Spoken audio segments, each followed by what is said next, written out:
మెదక్ జిల్లా కేంద్రంలోని ఎస్పీ కార్యాలయంలో ఘనంగా 79వ స్వాతంత్ర దినోత్సవ వేడుకలు జరిగాయి. కలెక్టర్ రాహుల్ రాజ్ ఆధ్వర్యంలో జరిగిన ఈ వేడుకలకు ముఖ్య అతిథిగా జిల్లా ఇన్ఛార్జ్ మంత్రి వివేక్ వెంకటస్వామి, ఎమ్మెల్యే డాక్టర్ మైనంపల్లి రోహిత్ హాజరయ్యారు.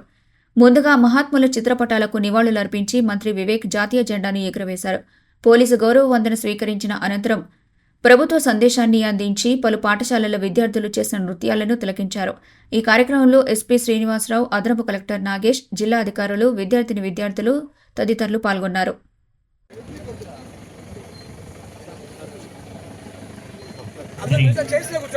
తిలకించడానికి గౌరవ ముఖ్య అతిథులు, ఈనాటి సభకు ముఖ్య అతిథిగా విచ్చేసినటువంటి మెదక్ జిల్లా ఇన్ఛార్జ్ మంత్రివర్యులు గడ్డం వివేక్ వెంకటస్వామి గారి శాఖ మార్చులు చక్కగా ఆవిష్కరణ గావించి మరి ఆనాటి ప్రాముఖ్యం చేసినటువంటి నాయకులకు ఘనమైనటువంటి నివాళులు అర్పిస్తూ ఉన్నారు. కార్యక్రమానికి విచ్చేసినటువంటి మెదక్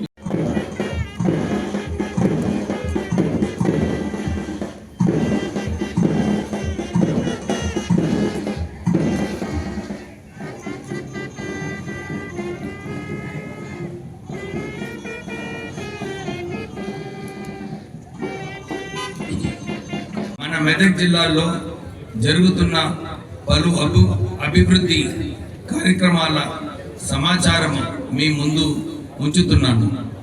రాష్ట్ర రోడ్డు రవాణా సంస్థ మహాలక్ష్మి మెదక్ జిల్లాలో ఇప్పటి వరకు 3,02,00,000 సార్లు మహిళలు ఈ ఉచిత రవాణా సౌకర్యాన్ని వినియోగించుకున్నారు.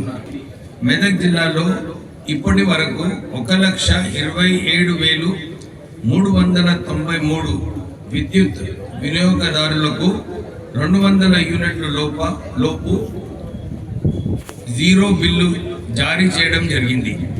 ఈ పథకం ద్వారా ప్రభుత్వం మన జిల్లాలో ఇప్పటి వరకు 65 కోట్లు 3 లక్షల సబ్సిడీ అందజేసింది.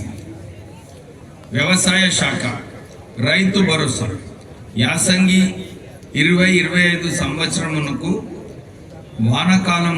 వానాకాలముకు గాను మొత్తం 2,62,043 మంది రైతుల ఖాతాలో 220 కోట్లు 84 లక్షల రూపాయలు అందించడం అభినందిస్తూ ఉన్నారు.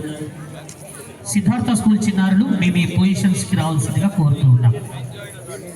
ఈ దేశానికి ఉన్నది మరిన్ని అప్డేట్స్ కోసం మా ఛానల్ ని సబ్స్క్రైబ్ చేయండి.